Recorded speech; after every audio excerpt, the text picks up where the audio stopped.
Welcome to Dad's Revenge, where quiet men prove that patience is a strength.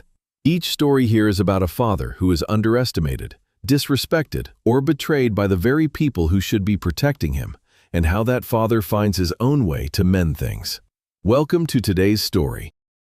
The rain had been falling since noon, a steady gray drizzle that turned the boulevard outside my window into a ribbon of smeared headlights.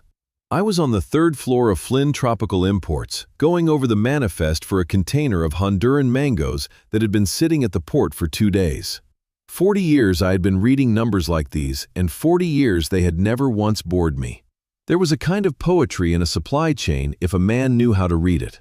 Every crate, every signature, every stamp told a story about trust. I did not hear a knock, because there was no knock. The door simply opened. He walked in like he owned the carpet, a young man in his mid-30s, wearing a suit that fit him the way a borrowed suit fits a boy dressing up for his father's funeral. Sergio Mejia. I knew the name before I knew the face. Sailor had mentioned him once in passing, the way a woman mentions a friend's cousin who happens to be a very good lawyer. He did not offer his hand. He set a folder on my desk with a soft, deliberate slap, the kind of gesture a man practices in a mirror. "You have been served, Mr. Flynn," he said. I did not look up right away. I finished the line about the mangoes, set my pen down, and only then lifted my eyes to him. "You could have mailed it," I said. He smiled the way young men smile when they mistake cruelty for confidence. "Mrs. Flynn wanted to make sure you understood the terms today. She is not interested in waiting." I opened the folder. Petition for dissolution of marriage. Plaintiff, Sailor Mendez Flynn. Defendant, Arthur Flynn. My eyes moved down the page the way they had moved down 1,000 shipping contracts, searching for the number that mattered most. 55% of all marital assets, full transfer of the primary residence, a request for immediate review of my fitness to remain chief executive of Flynn Tropical Imports citing. And I read this line twice to be certain I had read it correctly. Early signs of cognitive decline. I closed the folder slowly. "This is fiction," I said. Sergio leaned his knuckles on my desk the way a man leans on a bar he does not own. "It will not need to be fiction for long, Mr. Flynn. We have a doctor's evaluation. We have witnesses who will testify to confusion, to memory lapses, to erratic behavior at the warehouse. And we have your son." The word landed in my chest like a dropped crate. "Camden," I said. "He does not want to be a Flynn anymore," Sergio said, and there was something almost gentle in the way he said it, the practiced gentleness of a man who has delivered this particular verdict before. "He signed a petition this morning to take back his mother's maiden name, Cantrell. He turned 18 last week. He does not need your permission for anything now." I sat very still. I thought of a boy of 6 standing on a wooden crate in my warehouse, asking me why the bananas turned brown from the stem instead of the tip. I thought of teaching him to knot a necktie in the mirror of a hotel bathroom in San Pedro Sula, both of us laughing because neither of us could get it right the first 4 tries. I did not let any of that reach my face. I opened the bottom drawer of my desk, the one that had stayed locked since the second week of my marriage 18 years ago, and I took out a single manila envelope sealed with tape gone yellow and brittle with age. I set it on the glass between us. "What is this?" Sergio asked, and for the first time I heard something other than confidence in his voice. "Give it to her," I said. "Tell her to open it and read page 3 before she signs another word." He picked it up and weighed it in his palm, the way a man weighs a stone he is not certain he wants to throw. "Is this some kind of joke, old man?" "Deliver it," I said, "or do not. But if you walk out that door without it, tell your client that by Friday morning I will hand the contents to a reporter I know at the paper, instead of to a judge." Something in my voice made the smile leave his face. He shoved the envelope into his briefcase without another word, turned and left the way young men leave rooms they no longer understand, quickly and pretending not to hurry. I left the office early that day. I did not go home.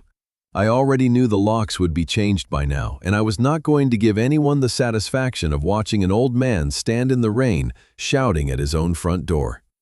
Instead, I drove to a small Cuban cafe on 7th Avenue, ordered a coffee I did not really want, and waited. I checked my watch at 7. By now, Sergio would have reached the house. By now, Sailor would be tearing the tape off that envelope with the same careless confidence she tore into everything that was not yet hers. At 7:31, my phone began to vibrate against the Formica tabletop. It was not Sailor's name lighting up the screen. It was Dorothy's. I let it ring twice before I answered, and when I finally lifted the phone to my ear, I did not say hello. I only listened. And what poured out of that line was not anger, it was terror, raw and shaking, spilling out of a woman who had spent 18 years believing her secrets were buried far too deep for a tired old man to ever dig them back up. I did not go straight home from the cafe. I drove the long way first past the port, past the rows of refrigerated containers glowing under sodium lights, past 40 years of my own life stacked 8 crates high in the rain. I needed the time to put my face back in order before I saw hers. By the time I turned onto our street, the rain had thickened into something closer to a curtain than weather. I pulled into the driveway of the house I had built with my own money and my own eye for detail, brick by brick the same way I had built the company, and I sat there for a moment, with the engine ticking as it cooled. I punched my code into the keypad by the front door. Access denied. I tried it again slower this time, as if the machine might simply be tired. Access denied. The little red light blinked at me the way a customs officer blinks at a shipment he already intends to seize. She had changed the code. Of course she had. She wanted me standing out here in the rain like a delivery man nobody had ordered, banging on glass, while the neighbors peered through their blinds and reached for their phones. I did not knock. I did not bang on anything. Instead, I reached into my coat pocket for a small magnetic tool I had carried for 18 years, ever since the week the house was finished. When you spend your life shipping perishable cargo worth more than most men's houses, you learn that every lock needs a second door only you know about. I had built one into the frame myself, behind a brass plate no locksmith would think twice about. I slid the plate aside, fitted the tool into the seam, and turned it until the mechanism gave way with a heavy, satisfying click. The door opened onto the smell of roasted chicken and rosemary, the smell of a family dinner happening without me, in a house with my name on the mortgage. I hung my wet coat on the hook by the door out of habit, the way a man does even when the house no longer wants a minute, and walked down the hall toward the dining room. They were all there under the chandelier I had shipped in from Ecuador, along with a container of plantains, back when I still thought every gift I brought into that house was a brick in something that would last. Sailor sat at the far end of the table. Camden sat across from her, his phone face up beside his plate, laughing at something on the screen. Sailor looked up first. Her fork stopped halfway to her mouth. "How did you get in?" she said, and her voice had already climbed half an octave. "I changed the locks," I said, "because I built the locks. You cannot keep the man who poured the foundation out of his own house, Sailor." Camden set his phone down slowly. He was tall now, taller than me, with his mother's sharp jaw and a stranger's cold, assessing eyes.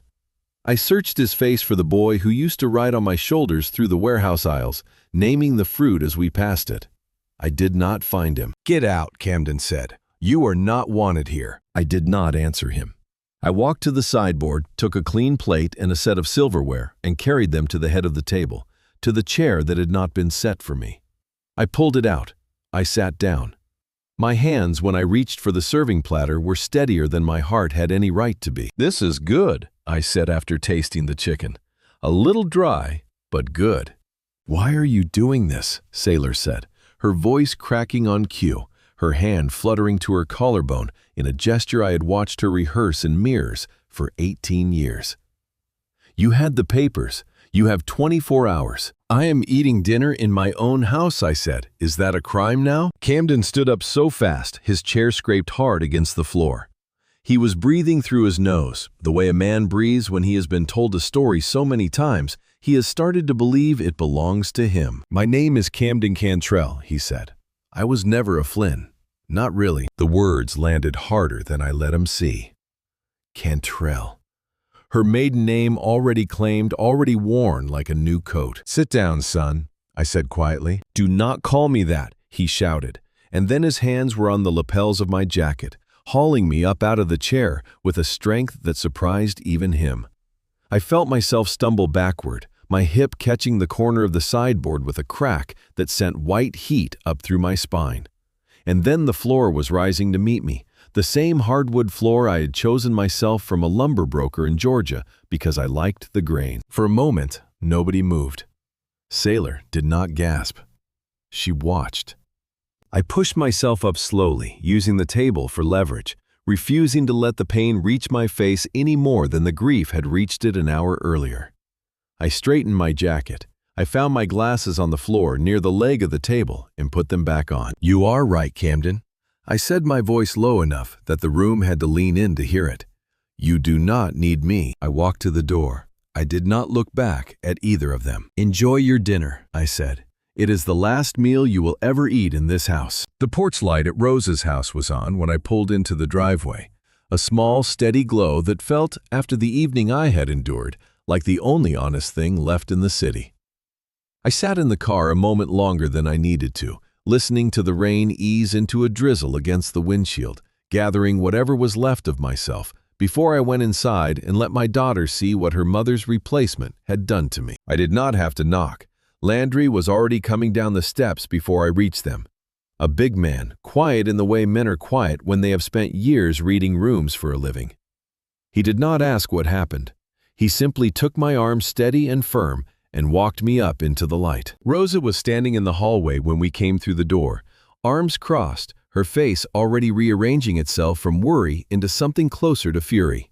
The moment she saw my limp, my wet coat, the way I was favoring my left side. "Daddy," she said, and the word cracked something loose in my chest that I had been holding shut since the dining room floor. "She threw them out," I said.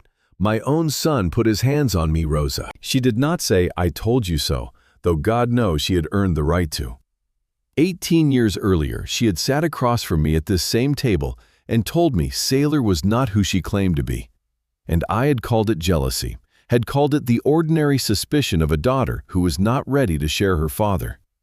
I had been wrong about a great many things that night, and I had another 18 years of proof waiting for me in Landry's study. "Come on," Old Man Landry said, using the nickname the way a man uses a rope to pull someone gently towards solid ground.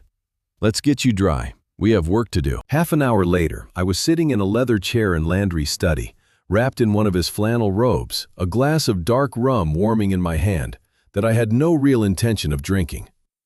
The room smelled of filing cabinets and old coffee, 3 monitors glowing along the far wall like the bridge of some small ship. Landry sat behind his desk, not as my son-in-law tonight, but as the private investigator he had been for 11 years before he married my daughter. He set a thick black folder on the desk between us. The label on the spine read simply, SM. "We have been tracking her for 4 months, Zeke," he said, "and he only ever called me that when he wanted my full attention. Ever since you asked me to." I nodded at the folder. "Open it." He flipped the cover. "The infidelity was the easy part," he said. "We have photographs, men plural, over the last year alone. But that is not the headline, Arthur. That is just the smoke. He is the fire." He pulled a stack of bank statements from the folder and spread them across the desk like a losing hand of cards. They were not from any account I recognized. Cayman National, the letterhead read in a script too elegant for the theft it represented. "She has been siphoning funds for years," Landry said. "Small at first, 2,000 here, 5,000 there. Billed as consulting fees for a boutique she never opened. But in the last 18 months, she got bold. Somebody has been billing your own company for logistics services that were never performed." "How?" I asked, leaning forward, despite the ache still radiating from my hip. "I sign every invoice over $50,000 myself. I have signed them for 40 years. Landry reached into the folder and drew out a single sheet, sliding it across the glass toward me, the way Sergio had slid his folder across my own desk only hours before.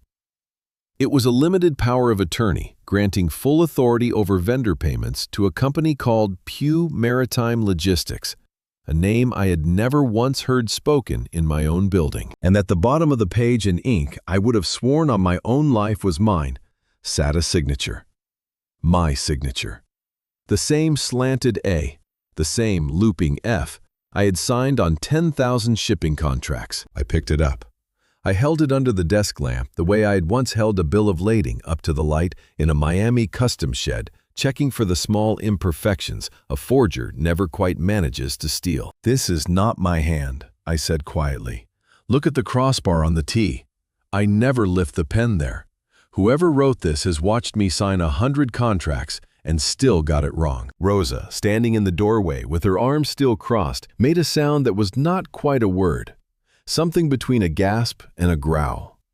Landry did not look surprised. He looked like a man who had already suspected the answer and was only waiting for me to confirm it out loud so it would be real. "Somebody forged your name to hand your own money to a company that does not exist," he said. "And whoever did it knew your signature well enough to almost fool the bank." I set the paper down on the desk, my hand steadier now than it had been in the dining room, steadier than it had any right to be. 40 years I had built a company on the simple, old-fashioned idea that a man's signature meant something. I had taught Camden to sign his own name the summer he turned 12, guiding his small hand across 100 practice sheets until the letters came out straight and proud. "Find out who signed this," I said. "Find out every dollar that left through that door. I do not care how deep you have to dig, Landry. Dig until you hit rock." The phone on Landry's desk rang before he had even closed the black folder, a sharp electronic bleat that made all three of us flinch in a room already strung tight as a cargo net. Landry checked the screen and passed it to me without a word. "Ishmael," the first said. "Arthur, thank God." Ishmael Palmer had run the numbers for my company for 19 years, and in that time, I had never once heard his voice climb the way it climbed now. "I am sorry to call so late. I was closing out the vendor ledger for the quarter, and something did not sit right with me." "Tell me," I said. "There is a recurring charge," he said. "Monthly for the last 8 months, routed through the executive medical account. $6,000 a visit, paid to something called Palmetto Concierge Health." I called the number on the invoice to confirm the billing address before I flagged it. "And Arthur, the number does not ring anywhere. It just disconnects." I looked at Landry, who had gone very still the way a man goes still when a second thread has appeared in a rope he thought only had one. "Concierge Health," I repeated. "I have not seen a doctor outside my own physical in April." "That is what worried me," Ismail said. "Somebody has been billing the company for medical visits that, as far as I can tell from your calendar, never happened." I did not want to sit on it until Monday. "Send me everything you have tonight," I told him. "Every invoice, every date. And Ismail, thank you for calling instead of waiting." I had not even set the phone down when the doorbell rang, once long and insistent. The kind of press that belongs to a man who has been trained to make people answer quickly. Landry's hand went instinctively to the small of his back before he caught himself and let it drop. "I will get it," he said. 2 uniformed officers stood on the porch in the drizzle, water beating off the brims of their hats. The older one was black, with tired, careful eyes that found mine across the room before his partner had even opened his mouth. He already knew, I could see it in the set of his shoulders, exactly what he had been sent to do to a man his own community had watched build something out of nothing. "Mr. Flynn," the older officer said, stepping into the foyer only after Landry waved him forward. "I am Sergeant Voss. We are here to serve an emergency protective order." I stood. It cost me more than it should have, the hips still singing from the dining room floor, but I would not let 3 strangers watch me struggle to my feet in my own daughter's house. "I understand, Sergeant," I said, and my voice came out steadier than I felt. "The order requires you to stay 500 feet from the residence on Bayshore," Voss said, reading from a small tablet. "No contact with Sailor Mendez Flynn or Camden Cantrell, and it requires the surrender of any firearms in your possession." Something cold settled low in my stomach. I had owned my father's old Colt for 30 years, a collector's piece he had carried through 2 hurricanes and 1 bankruptcy without ever firing it in anger. Cleaned every Sunday since the day he pressed it into my hands and told me a man protects what he built. It was not a weapon to me. It was a name, the same as Flynn Tropical Imports was a name. Officers Landry started. "Mr. Flynn is a licensed collector. He has never so much as—" "It is all right, Landry," I said, cutting him off gently. "Do not fight the current. Let it flow around you." I walked out into the rain with them, back down the same steps I had climbed 20 minutes earlier, and popped the trunk of my car. The locked case sat there under the streetlight, dull steel gleaming through the mesh. I unlocked it myself.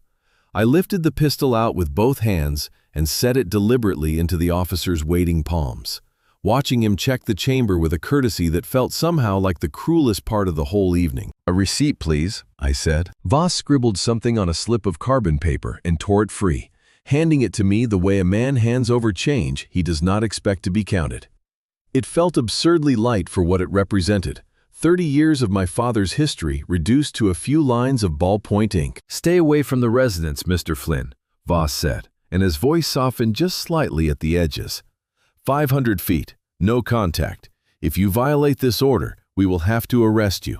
Do you understand?" "I understand, Sergeant," I said. They drove off into the wet, dark taillights smearing red across the road, and I stood there in the driveway a moment longer than I needed to, rain soaking through my shirt, feeling a kind of nakedness I had not felt since I was 19 years old, unloading crates off a truck at 4 in the morning with nothing to my name but 2 hands and a willingness to work. 70 years old. I thought, homeless in my own city, unarmed for the first time since I was old enough to be trusted with a firearm. And somewhere across town, a man I had never met was billing my company $6,000 a month for a doctor who did not exist. I went back inside. Rosa was waiting with a towel and a look on her face I recognized from every difficult year of her life. The look of a woman preparing to fight for someone, whether he asked her to or not. Rosa was sitting at the kitchen table when I came back inside, her tablet propped against a fruit bowl, her face lit blue by the screen and twisted into an expression I had not seen on her since her mother's funeral. "You need to see this, Daddy," she said, and did not wait for me to answer before turning the screen toward me. It was a live stream already at 1,100 viewers and climbing. Sailor sat on the beige sofa in what had been our living room, the lighting soft and forgiving in a way that told me she had spent real thought arranging the lamps before she pressed record. She wore an old frayed t-shirt I had never once seen her wear in 18 years of marriage. The kind of shirt a woman puts on specifically to look like she owns nothing else. Her eyes were wet. Her hands trembled just enough to read as real on a phone screen. "He broke into our home tonight," she was saying, her voice catching on cue. "He terrified our son. I do not know what he is capable of anymore. I am asking if anyone sees him, please call the police. I am scared for my life." The comments scrolled past faster than I could read them. "Stay strong, Queen. Men like that should be locked up." Somewhere in that river of stranger sympathy, my name, the name my grandfather had carried off a fishing boat from a country that no longer wanted him, was being tried and convicted by people who had never once set foot in my warehouse. 50 years, I said quietly, mostly to myself. 50 years building a reputation, and she is dismantling it in 20 minutes with a ring light and a good camera angle. I watched the number of viewers climb past 1,500, then 2,000 strangers in kitchens and cars and offices all over the country, deciding in the space of a single video exactly what kind of man I was. Nobody in that comments section had ever watched me carry a crate of green plantains off a truck at 5 in the morning because a driver had thrown out his back. Nobody there knew I had paid for the roof over 3 different employees' heads during hurricane seasons when the company could not spare it. They only knew the woman crying on their screen, and crying, I was learning, traveled faster and further than 40 years of quiet, unphotographed decency ever could. Rosa slammed the tablet face down on the table. "I am going to drive over there and—" "No," I said before she could finish the sentence. That is exactly what she wants. A daughter shouting on a doorstep makes better footage than a father eating dinner in silence. Landry appeared in the doorway with his laptop already open under one arm, his face carrying the particular calm of a man who has decided quietly to stop reacting and start working. "Zeke," he said, "when you had the house built, you told me once you ran a private line into the office for security, something separate from the main network in case anyone ever tried to tamper with the shipment records you kept at home." I looked at him. I had almost forgotten I had ever told him that years ago over a glass of rum on this same porch, back when the story was only a proud man bragging about how carefully he protected his life's work. "There is a camera behind the vent in my old study," I said slowly, the memory surfacing whole, unbidden. "I had it installed the year we finished the house. I used to keep the export manifests and the company seal locked in that room. I wanted eyes on it whenever I traveled. Is it still active? Landry asked. It should be, I said. It runs on its own line. Nobody but me and the installer ever knew the password, and I changed that myself 2 years ago after the renovation. Rosa was watching us now with an expression caught somewhere between hope and disbelief. You mean there might be a camera running in that house right now, she said? And she does not know it exists? Boot it up, I said. Landry set the laptop on the kitchen table and typed quickly, his fingers moving with the efficiency of a man who had spent a career finding doors other people did not know were unlocked.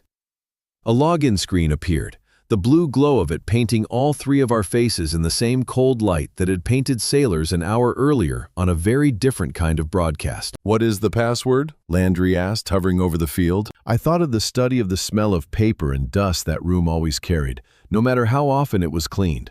Of the framed photograph on the wall, of the very first container I had ever cleared through customs, back when I was 22 years old, and certain of nothing except that I would never again be at the mercy of another man's schedule. Jericho, I said.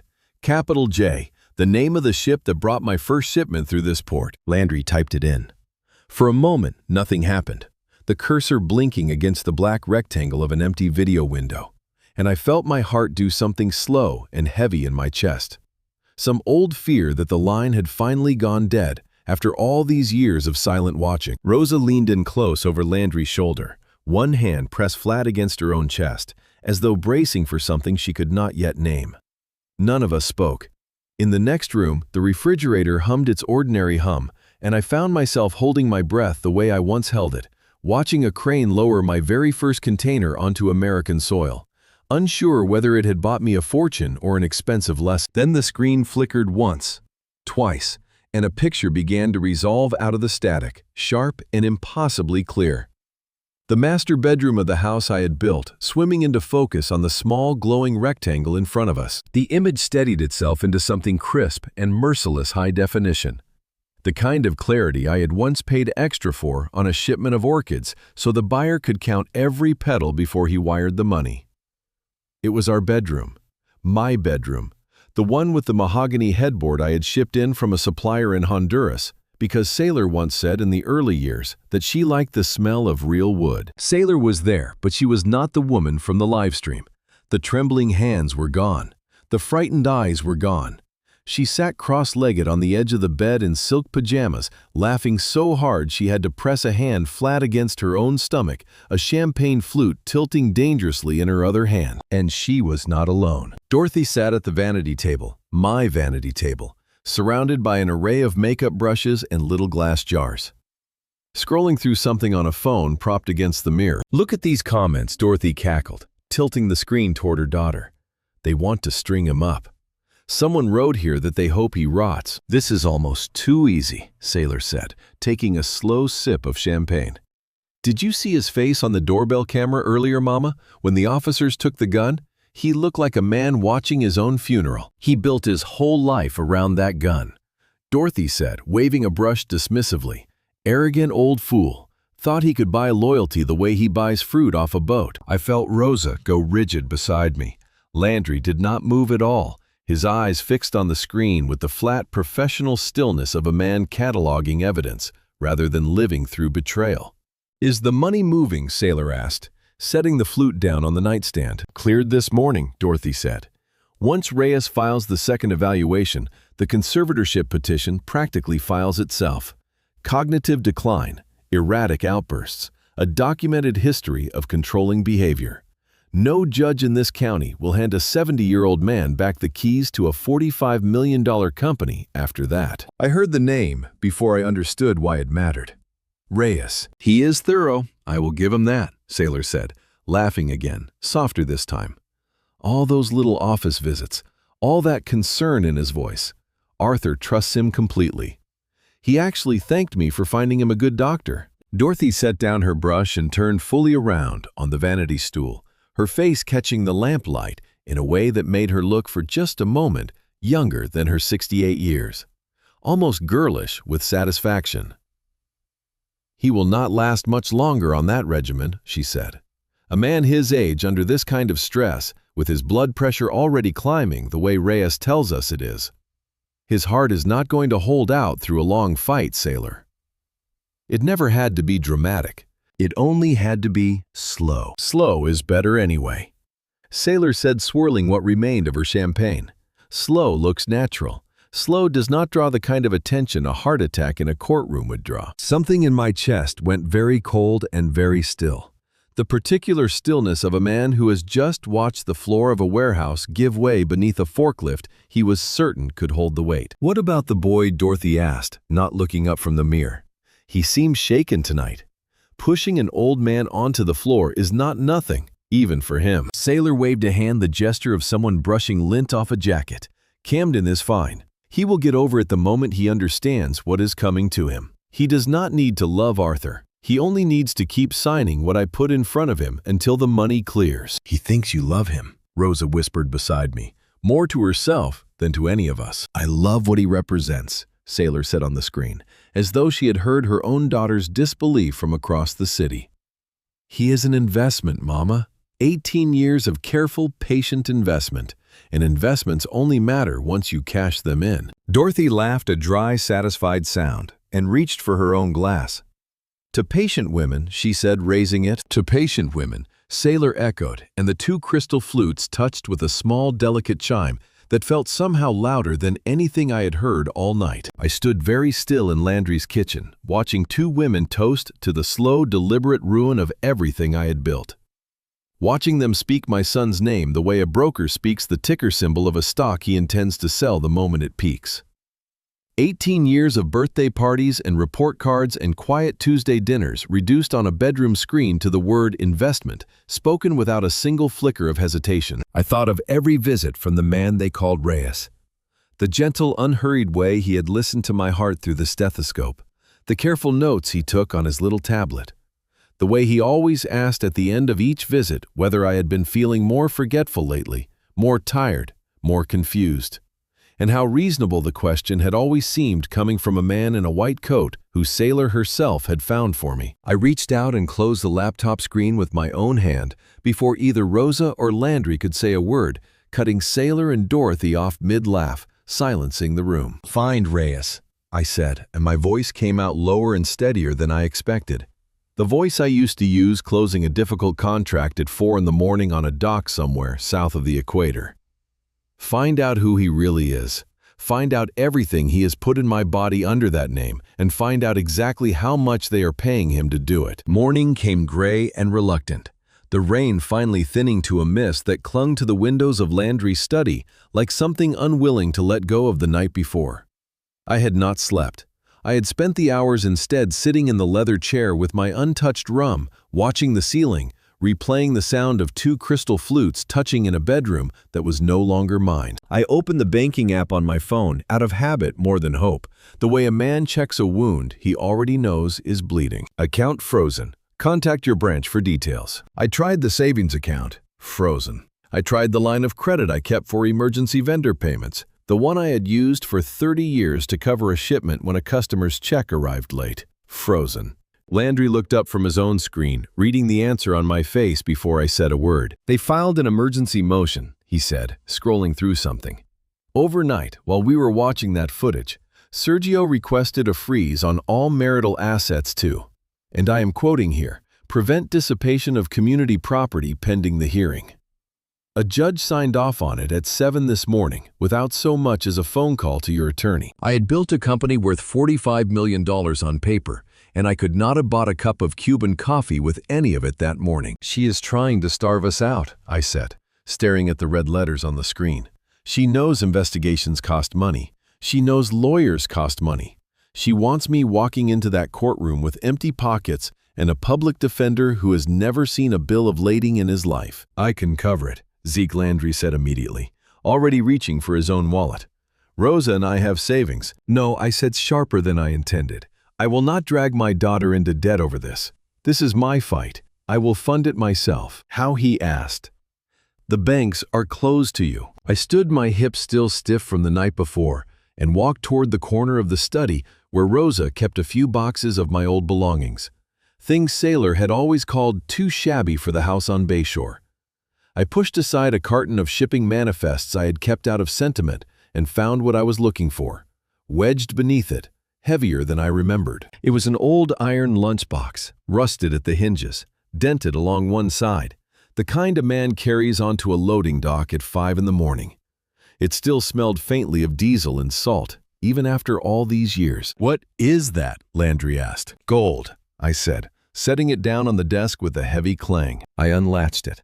The hinges groaned in protest, and inside, wrapped in oil-stained cloth, sat a dozen small bars, dull and heavy, catching the lamplight with a promise that felt older than any bank account I had ever opened. Before I owned a single container, I said I unloaded them off ships at the port of Miami for $11 an hour. I did not trust banks back then. I had watched too many men lose everything in '92 when the storm came through, and half the branches never reopened. Every payday, I bought what I could. An ounce here, 2 ounces there. When the company finally started making real money, I kept the habit. I buried some of it. I forgot about most of it. Landry's eyes went wide as he lifted one of the bars, turning it slowly in the light.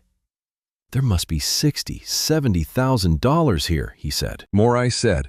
"Enough to find this man, Reyes. Enough to find out exactly what he has been putting into my body, and enough, if it comes to it, to buy the truth from whoever is willing to sell it." Cash leaves a trail. I went on closing the lunchbox again. A judge can freeze cash with a single signature from a man who has never worked a real day of labor in his life. Gold does not answer to any court in this county. Gold has no account number. It only has weight. Landry wrapped 2 of the bars in a towel and slid them into his jacket. "There is a dealer on Northwest 12th, he said. "Old contact of mine from my bureau days, a man named Devon. He will give 70% of spot value in cash. No paperwork, no questions asked." "Tell him Arthur Flynn sent you," I said. "Tell him it is for the same reason the man once sends flowers to a funeral he did not cause." He left within the hour, and Rosa came to sit with me while the house settled into the particular quiet that follows a decision that cannot be undone. She did not ask about the gold.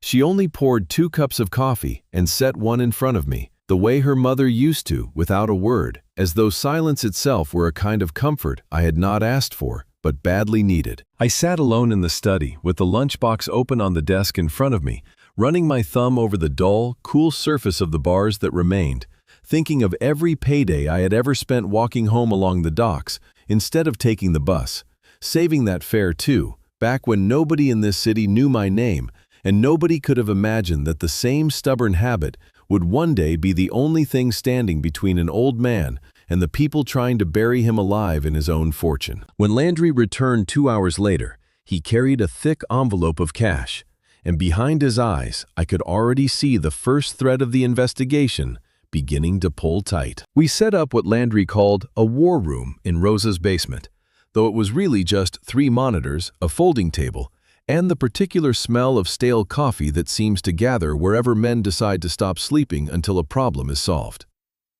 Landry had spent the cash from the gold on access to a medical licensing database, a records vendor, and 2 informants he refused to name. The kind of men, he told me, who trade in information the way I once traded in fruit, quietly and for cash. We hit the first real wall at 9 that morning. "Julian Reyes does not exist," Landry said, scrolling through a blank search result. "Not as a licensed physician anywhere in the state of Florida. No medical school record, no residency, nothing." "Then whose name is on the prescriptions?" I asked. "Somebody wrote those orders. Somebody has a DEA number attached to my file at the pharmacy on Brickell." Landry typed for another 20 minutes, in a silence broken only by the occasional click of his mouse and the low hum of the refrigerator upstairs. Then he sat back slowly, the particular stillness of a man who has just found what he was looking for and does not yet like the shape of it. "Got it," he said. "The DEA number belongs to a real doctor, Juniper Zimmerman, board-certified cardiologist, practiced for 22 years out of a clinic in Coral Gables." "Bring her up," I said. He pulled the file onto the main screen. A woman's face looked back at us, kind eyes behind wire-rimmed glasses, the kind of face you trust instinctively in an examination room. "She retired 3 years ago," Landry said, reading further. "Closed her practice, moved to be near her grandchildren in North Carolina. According to the state licensing board, she has not seen a single patient since." which means somebody has been using her credentials to write real prescriptions for real medication under a fake name. And the pharmacy never once flagged it because the number itself checks out clean. Somebody stole a retired woman's whole professional life. I said quietly, and used it to poison mine. I thought of my own name painted in gold letters across the front of a warehouse on the Port Road, and wondered what it would feel like to have it lifted off me and worn by a stranger for his own private purposes. It was not so different, I supposed, from what had happened to Dr. Zimmerman, except that her theft had only cost her a name. Mine had very nearly cost me a heart. Landry nodded grimly and pulled up a second window, a grainy still frame lifted from a security camera outside a pharmacy on Brickell Avenue, time-stamped from 3 weeks earlier. A man stood at the counter, white coat, stethoscope draped, with the casual confidence of someone who had worn the costume long enough to stop feeling like a costume. "Run his face," I said. It took the informant's contact almost 2 hours to come back with a name. 2 hours during which I sat drinking coffee I did not taste, thinking of every gentle question Reyes had asked me about my memory, my sleep, my mood, filing each one now under a different heading in my mind. DeAndre Meza Landry finally said, reading off the screen, 47 years old, no medical license, real or otherwise. 2 prior arrests, both dismissed on technicalities. Nothing recent. He has been careful. "Do we have an address?" I asked. "Not an address," Landry said, "but I have something better. He is not using a phone registered to his own name. He is using a burner tied to a shell company called Vanderlei Holdings." I let out a short, humorless laugh at that, a sound I had not expected to make all week. They are not even trying to be clever anymore. Landry traced the burner's last 3 pings against cell towers across the city, narrowing the radius, the way a man narrows a shipping route around weather he cannot avoid. By 4 in the afternoon, the signal had settled on a single location and stayed there for over an hour, refusing to move. "The Tideline Room," Landry said, reading the address off the tower map. "Cocktail lounge 2 blocks off the marina." Not cheap. We drove over as the sun was beginning to lean west over the bay, the kind of golden Miami light that makes even the ugliest parts of a betrayal look for a moment almost beautiful. The lounge was dim inside, all dark wood and low music. The sort of place built for men who wanted to be seen being discreet. I saw him before Landry did. He was sitting alone in a corner booth, a glass of amber liquor in front of him that looked older than the twins waiting tables around him. His suit, expensive in the way a suit looks expensive from across a room, and cheap the moment you are close enough to touch the seams. He was not wearing the white coat now. He did not need it here. He looked in that low golden light like an ordinary man, enjoying an ordinary drink, and it took every ounce of restraint I had built over 70 years of closing difficult negotiations not to cross that room immediately and put my hands around the throat of the man who had spent 8 months listening to my heart while quietly working to stop it. Landry put a hand lightly on my shoulder. "Not yet, Zeke," he said. "Let's do this the way that keeps you out of a cell instead of him." I nodded, once my eyes never leaving the booth in the corner, and together we walked toward the man who had been calling himself Dr. Reyes. I slid into the booth across from him without asking permission, the leather creaking under my weight, close enough now to see the fine tremor in his hand as he set his glass back down. "Arthur Flynn," he said, and he did not look surprised. He looked, if anything, mildly amused, the way a man looks at an inconvenience he had long assumed would eventually show up at his door. "I was wondering when you would find your way here. You look terrible, old man." "Rough couple of days?" I placed my hands flat on the table between us, calloused hands that had unloaded 1,000 crates before they ever signed a contract, inches from his manicured, unbothered fingers. "DeAndre Meza," I said. "Or should I call you Dr. Reyes? Which name do you answer to on a Tuesday?" "Whichever one is paying better that week," he said, and smiled with too many teeth for the size of his mouth. I looked at him, this ordinary aging man with soft hands and tired eyes, and searched for the monster I had built in my mind over the last 24 hours. He was not a monster. He was smaller than that, hollower, a man who had learned somewhere along the way that other people's lives were simply inventory to be managed. "I see him in you," I said, and the words left me before I had decided to speak them. "Camden, the way he holds his shoulders, that is you, isn't it?" DeAndre's smile widened, unbothered, almost proud. Of course it is. Big boy, isn't he? Gets that height from me. That temper too. If I am honest, though Sailor will tell you it is all Flynn blood if you ask her to your face. The confirmation landed harder than the suspicion ever had. I had calculated the odds for weeks without letting myself finish the arithmetic. Hearing him claim it so casually over a glass of scotch he had not even offered to share was a different kind of wound entirely. How I asked my voice hollow, even to my own ears. Genetics is not complicated, Zeke, he said, using the nickname he had no right to use, leaning back against the booth with the ease of a man who has told this story before and enjoyed telling it. Sailor and I fit. We matched the way two things match when they come from the same place. When she got pregnant, there was a chance the boy would come out looking like her, and a chance he would come out looking like me. You were so hungry for a legacy, old man. You never once asked why your only son came out with eyes neither of you had in your family photographs. You just told yourself it was some recessive gene from your grandmother. I closed my eyes for one long breath, the way I once did standing on a dock, watching an entire shipment of mangoes ruin in a container whose refrigeration unit had failed somewhere over the Caribbean. Helpless, watching money and years of work spoil in real time. Thank you, by the way, DeAndre said, swirling what remained in his glass, for raising him. I was in no position to be a father back then. Legal entanglements, you understand. You gave him a good head start, private school, the right clothes, and now that the heavy lifting is finished, I get to enjoy the finished product. You are a parasite, I said quietly. I am a survivor, he corrected. And you are a wallet that is about to be closed for good. Sailor says you are being stubborn about the papers, says we might just have to wait for that heart of yours to finally give out. He checked an expensive watch on his wrist without looking up. Tick-tock, Zeke. I studied him across the table, this man who had spent 8 months with a stethoscope pressed against my chest, and I thought of how easy it must have been for him, how simple the arithmetic, an old man's heart weighed against a young man's greed. I wondered whether he had ever once felt his hand shake while he wrote those prescriptions, or whether killing a man slowly felt to him no different than any other job he had ever half finished and walked away from. I let him enjoy the sound of his own cruelty a moment longer, before I reached into the inner pocket of my jacket and drew out a folded slip of paper, sliding it across the table until it rested against his empty appetizer plate. "What is this?" he asked, though something in his voice had already begun to change. "A flight itinerary," I said. "Landry printed it an hour ago." He unfolded it slowly. I watched his eyes move across the page. Watched the color drain from his face by careful degrees, the way a man's face changes when a shipment he was counting on arrives short. "Sailor Mendez," he read aloud. "Camden Cantrell. One way. Lisbon. There is no ticket under your name," I said.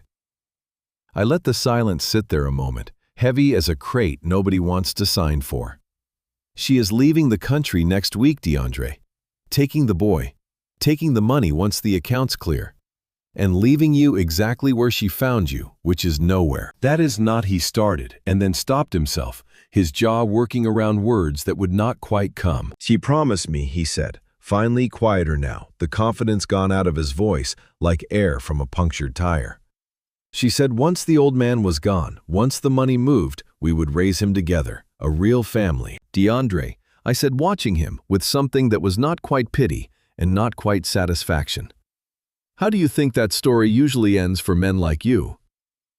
DeAndre stared at me across the table for a long moment, the flight itinerary still trembling faintly in his fingers, and I watched something shift behind his eyes.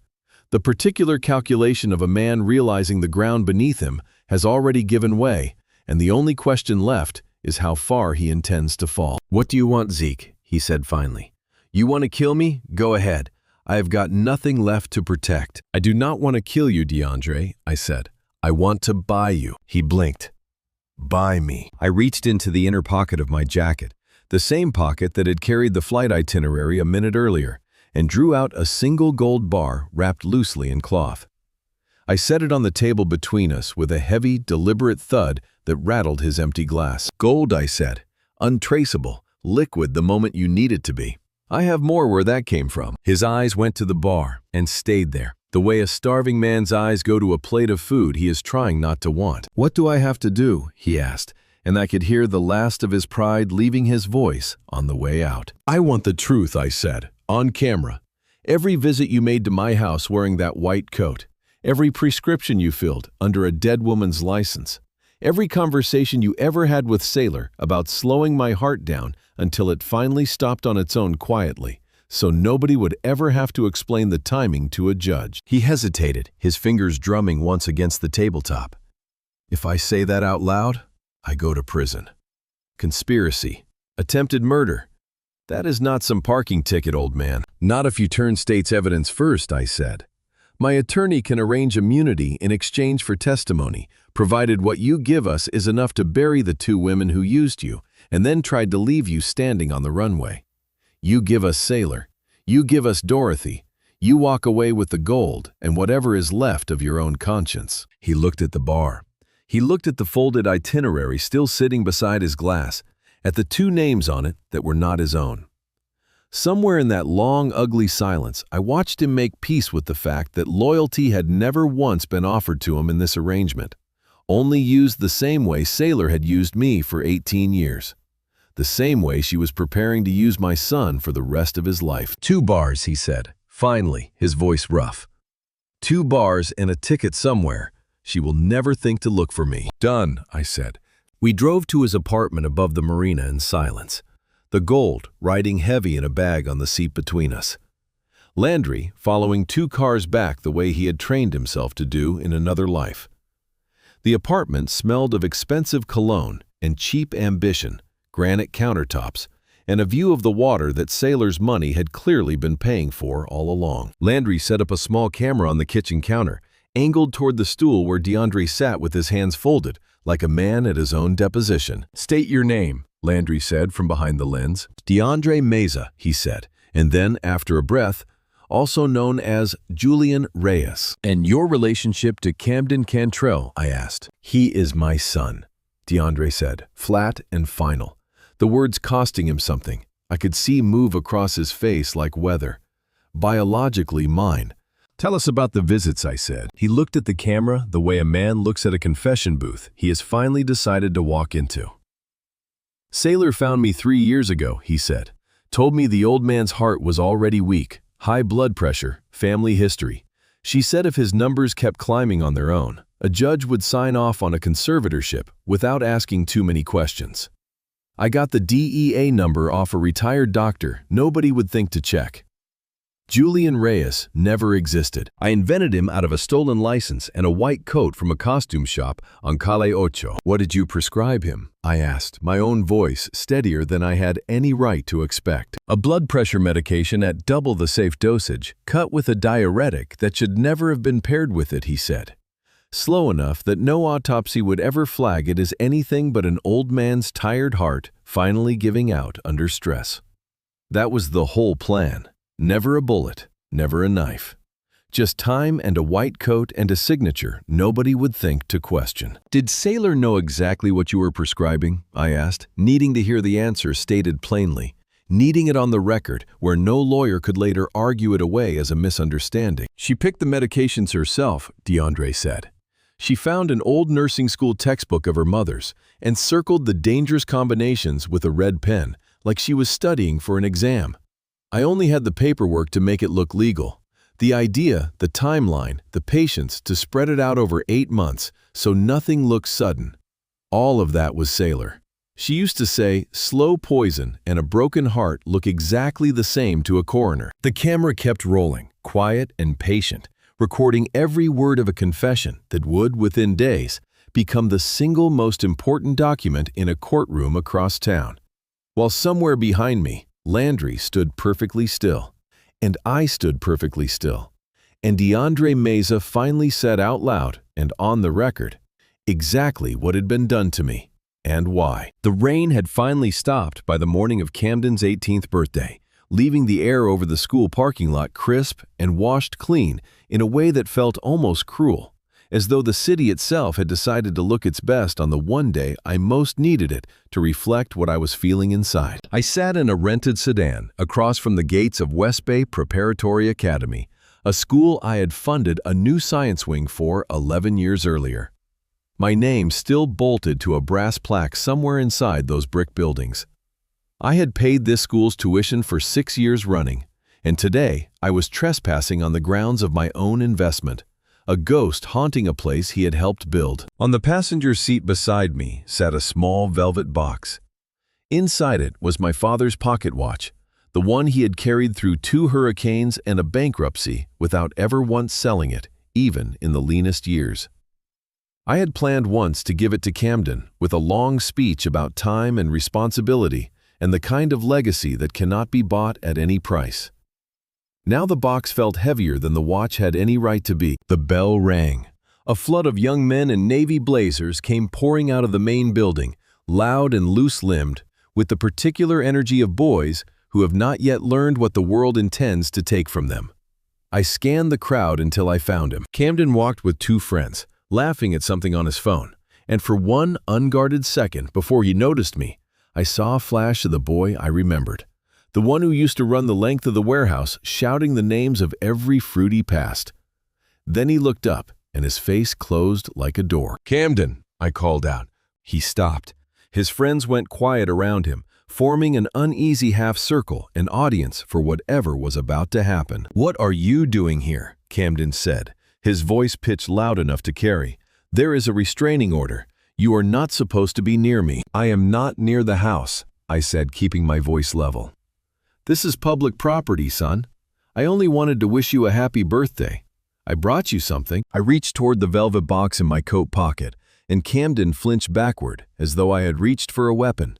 Instead, the performance of fear arriving a half-second too fast to be entirely real. "He has something in his hand," Camden shouted toward the security booth by the gate.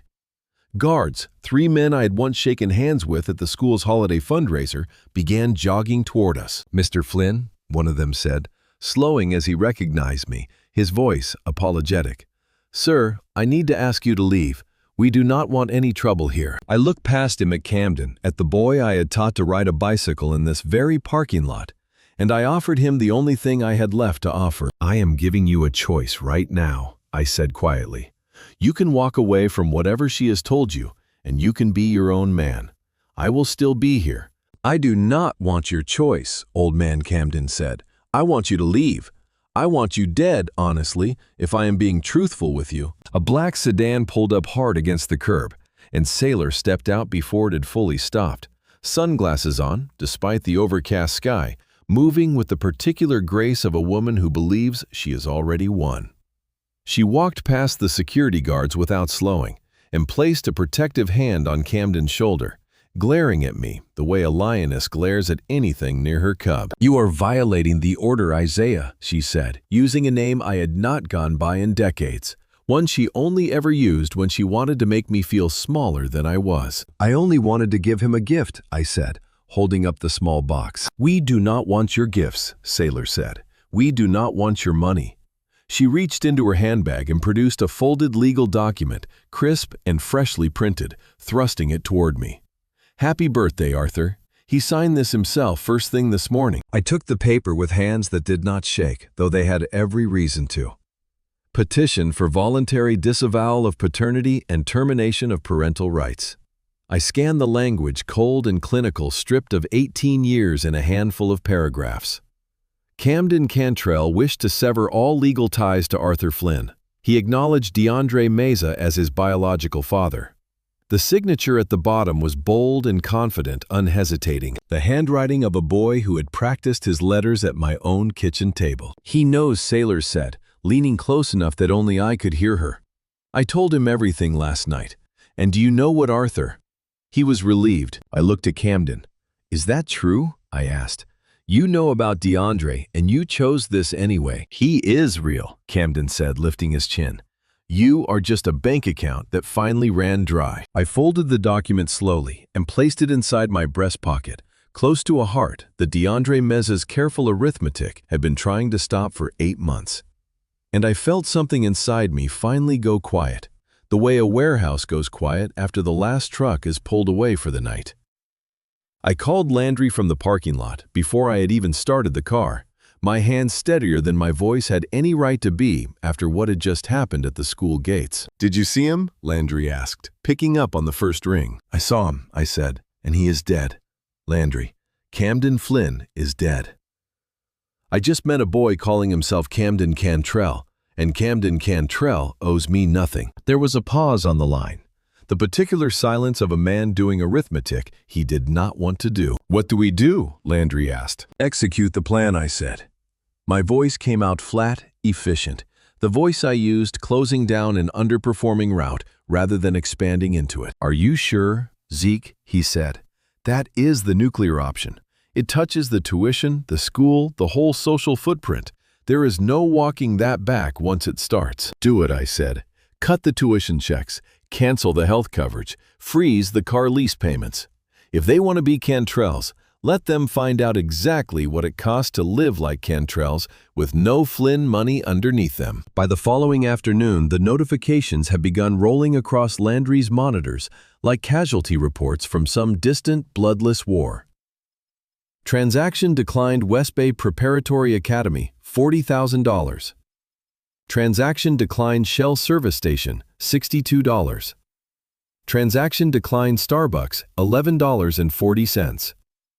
I imagined the scene at each register, the small, flat electronic tone that told a young man he no longer belonged to the club he had spent his whole life inside of. Rosa watched the screen over my shoulder without speaking for a long time.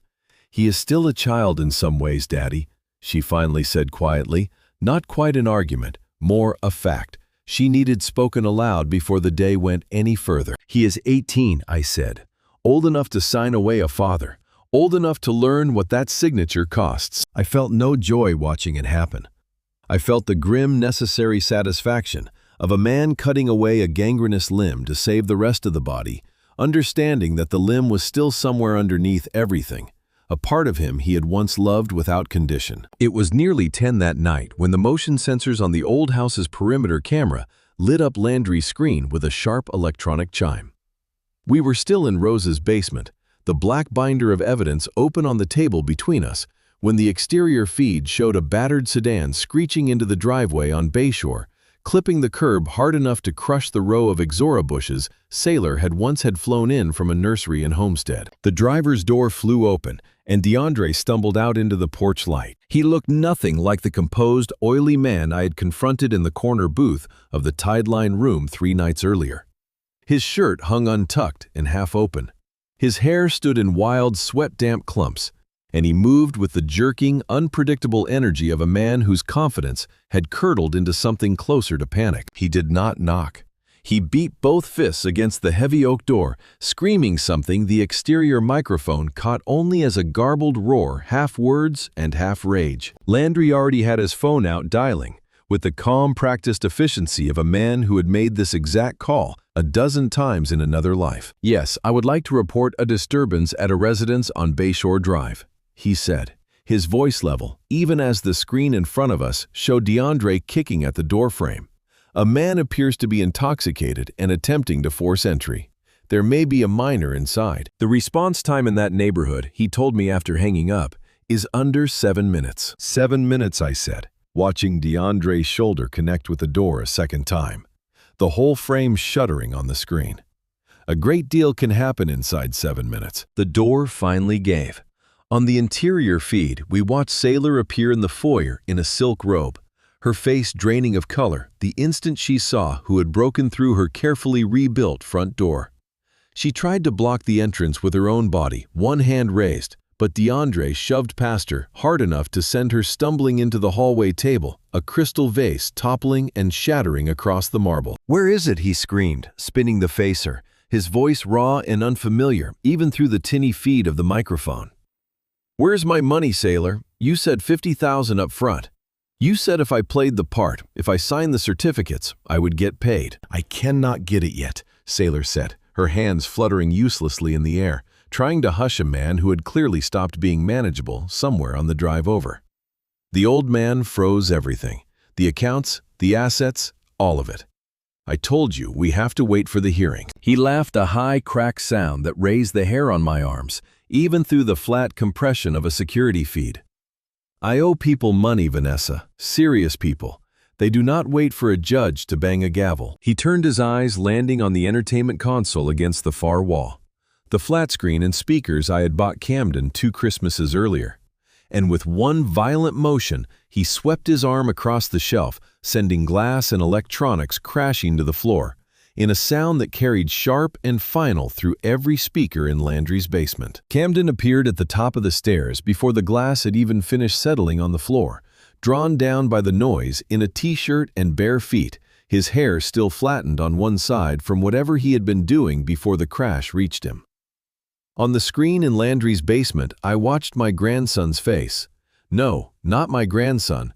I corrected myself, still learning the shape of that new and painful arithmetic. Watch Camden's face shift from confusion to something closer to fear as he took in the scene below him. "Dad," Camden said, and then caught himself the word, landing strangely in a room that no longer had a place for it. "DeAndre, what are you doing?" DeAndre turned, chest heaving, his eyes finding Camden with a slow, unsteady focus.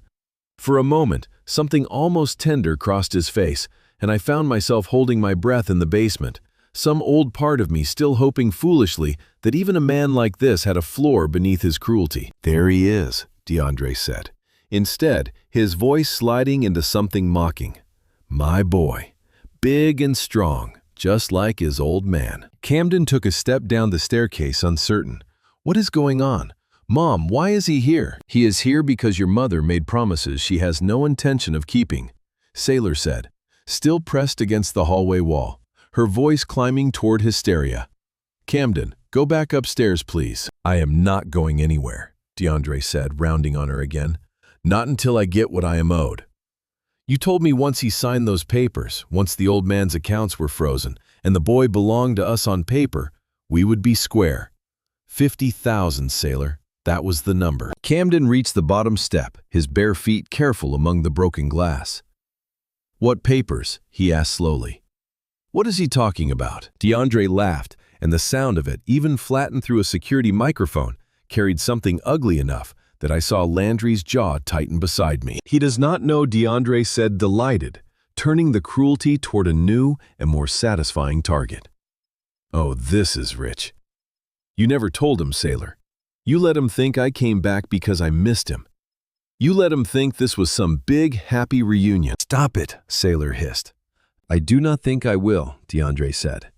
He turned to Camden, swaying slightly, his finger jabbing the air between them. "You want to know what you are to me, kid? You are a paycheck. That is all you have ever been. Your mother told me you were worth a fortune in inheritance the day that old man finally dropped dead. And I signed a piece of paper agreeing to play father for a cut of it. That is the whole story. There is no bedtime stories version where I missed your birthdays because I was thinking about you." Camden went very still, the particular stillness of a boy watching the last solid thing in his world quietly dissolve. "I do not believe you," he said, though his voice had already lost its certainty. "Ask your mother," DeAndre said, spreading his hands. "Go on. Ask her whose idea the 50,000 was." Camden turned to Sailor, and whatever he saw on her face in that moment, whatever guilt or panic crossed it, before she could arrange her features into denial, seemed to answer the question more completely than any words could have. "Mom," he said, and his voice cracked on the single syllable. "Is that true?"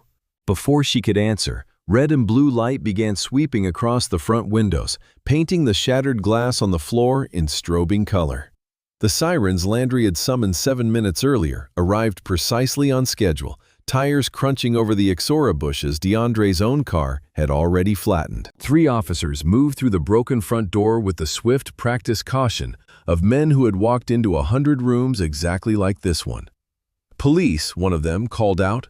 "Hands raised. Drop anything in your hands. Get on the ground now." DeAndre hesitated for one long, dangerous second, his eyes darting toward the door, toward Sailor, toward the boy standing frozen on the bottom stair. And I found myself leaning forward in the basement chair, half expecting him to force the officers into a decision none of us wanted made in that living room. Then his shoulders dropped. "Do not shoot," he said, raising his hands. I am unarmed. They forced him down onto the marble, one knee pressed between his shoulder blades, the cuffs closing around his wrists with a sound sharp enough to carry even through the tinny feed. He twisted his head toward Sailor as they hauled him back up to his feet. "Tell them who I am," he shouted, desperate now, the anger curdling fast into panic. "Tell them about the money. She hired me. It was her idea, all of it, the doctor, the papers, everything. Ask her about the old man's heart medication. Ask her." The lead officer glanced toward Sailor, then toward Camden, who stood frozen on the bottom stair, staring at the man who had just called him a paycheck, staring at the mother who had never once corrected him. "Is that true, ma'am?" the officer asked. "Do you know this man?" I watched Sailor's mouth open and close twice before any sound came out, and somewhere behind me quietly, I heard Landry begin recording the feed to a separate drive.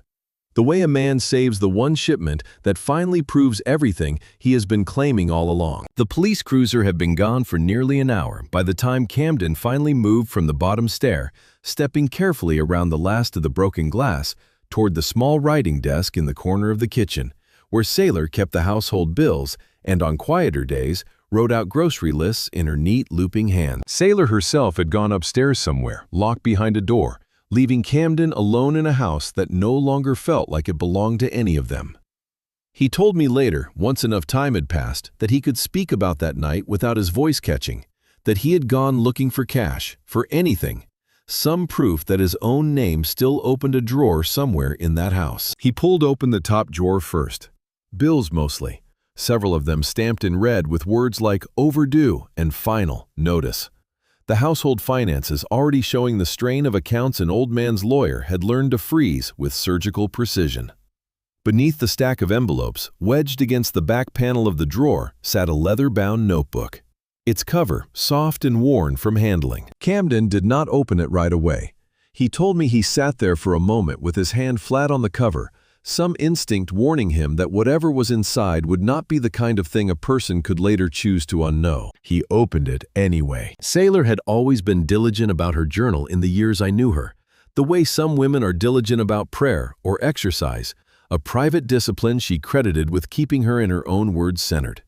I had respected that privacy for 18 years, had never once opened a drawer or a laptop that belonged only to her.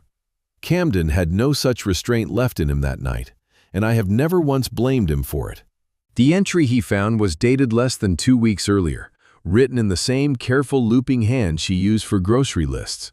The ordinary domestic penmanship of a woman planning something entirely different from a shopping trip. He read it to me later from memory, his voice flat and hollowed out in a way that told me he had already read it 100 times in his own head, before he ever said the words aloud to another living person. "I cannot wait until this is over." The entry read, "I am so tired of playing the devoted mother.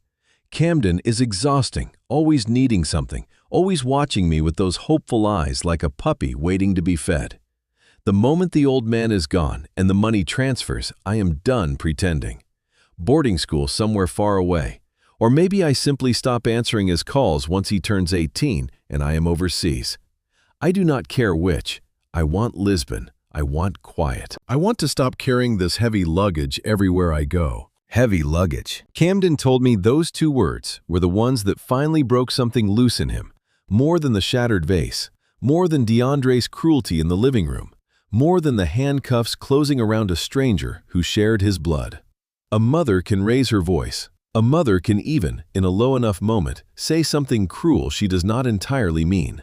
But a mother does not write luggage in a private notebook about the son she thinks no one will ever read those words to. He flipped backward through the earlier pages, almost without meaning, to the way a man cannot help pulling at a loose thread once he has felt it catch beneath his fingers. Entry after entry told the same story in different seasons. Careful notes about which private school would look best on a custody filing. A line from 8 months earlier reminding herself to schedule Reyes for the following Tuesday.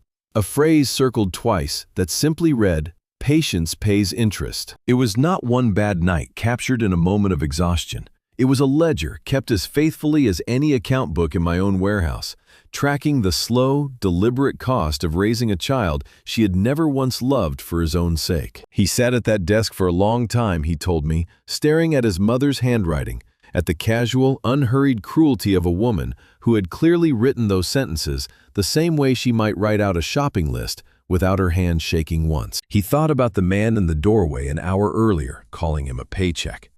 He thought about 18 years of birthday parties that had apparently all been a kind of extended invoice. And somewhere in that quiet, wrecked kitchen, surrounded by the broken glass of a life he was only now beginning to understand had never really been his, Camden Cantrell began to cry. Not the practiced, camera-ready tears his mother had spent a lifetime perfecting, but the raw, ugly kind that comes from a boy realizing all at once that the only person who had ever actually built something around him, instead of profiting from him, was the man he had spent the last 2 days signing paperwork to erase. He closed the notebook. He put it back exactly where he had found it, wedged behind the overdue notices, and he sat there a while longer in the wreckage of that living room, listening to the house settle around him the way houses do late at night, before he finally reached for his phone and called the only number he had left that might still, against every reasonable expectation, pick up. The intercom at Rosa's gate buzzed a little after midnight, a long, uncertain press that told me before I even reached the panel that whoever stood on the other side had been working up the courage to press it for some time. Landry checked the exterior camera first out of habit more than suspicion, and turned the small monitor toward me without a word. It was Camden. He stood alone at the gate in the rain, no umbrella, no car, waiting behind him, his shoulders hunched against the cold, in a t-shirt that had clearly not been chosen for weather like this. He looked smaller than he had looked at the school gates 2 days earlier, smaller even than he had looked shoving me onto a dining room floor a week before that, reduced by whatever had happened in that house since the police left it in shambles. "Please," his voice came through the small speaker, tinny and cracked. "Please let me in. I need to talk to him. I need to see Zeke." Rosa looked at me, her eyes red already, the particular helplessness of a woman who has spent her whole life watching her father absorb wounds without complaint, and does not know this time whether that same absorption is wisdom or a kind of slow suicide. "Daddy," she said quietly. That's it. That's all she said, but I understood the whole sentence hidden inside those 2 syllables. Landry said nothing at all, only watched the small monitor with the same careful stillness he brought to every difficult decision. The stillness of a man who had learned long ago that silence, sometimes, is the only honest thing a person can offer. I stood up from the chair I had been sitting in and walked to the intercom panel myself. Camden could not see me through it, only hear me, and there was a strange mercy in that, a distance that let me say what needed saying without watching his face fracture in real time. Dad Camden's voice came through again, hopeful now, catching the faint click of the intercom engaging. "Is that you, please? I read the journal. I know everything now. I know what she really thinks of me. I know what DeAndre said was true. I am so sorry. I did not know. I swear I did not know." I closed my eyes for a moment and let 18 years move through me all at once. A boy on my shoulders in the warehouse naming fruit. A boy learning to ride a bicycle in a school parking lot. A boy signing a piece of paper 2 days earlier that told a courtroom he wanted nothing more to do with me. I thought about the version of myself who would have opened that gate without a second thought, who would have pulled Camden inside and wrapped him in a blanket and told him none of it mattered anymore, that love simply absorbed whatever was thrown at it and asked for nothing in return. I had been that man for 18 years. That man had ended up disarmed, disowned, and slowly poisoned by a doctor his own family had hired. "Go home, Camden," I said. "Please," he said, and I heard something break, fully in his voice on the other end of the line. "I have nowhere to go. Mom will not even look at me. DeAndre is in jail. I have no money. No car, nothing. Please, Dad, I am sorry." "You are not my son," I said, and the words cost me more than anything I had said in a courtroom or a boardroom in 50 years of speaking for a living. "You signed the papers that said so yourself 2 days ago, in front of your friends and a set of security guards I have known for a decade." "I did not mean it," he said. "I did not know what she was really like. I know now. Please, I am begging you." I stood there in the rain-streaked glow of Rosa's front porch light, my hand still resting on the intercom panel, and I made myself say the rest of it slowly, the way a man reads a verdict he has spent all night deciding on. "Trust is a mirror, Camden," I said. "Once it is cracked, you can glue the pieces back together if you want to badly enough. But you will spend the rest of your life looking at your own reflection through the seams." "I do not want to look at my reflection like that for whatever years I have left." "Dad," he said again, and I could hear him crying now openly, the way I had not heard him cry since he was 8 years old and had fallen off that same bicycle in that same parking lot. "I am sorry," I said, and I meant it in a way I had not expected to mean it. "I am sorry for what she did to you, Camden. I am sorry you were raised by a woman who called you luggage in her own private handwriting.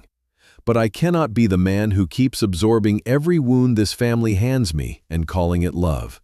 Not anymore." I stepped back from the panel before he could answer, before the sound of his voice breaking further could undo the decision I had only just finished making.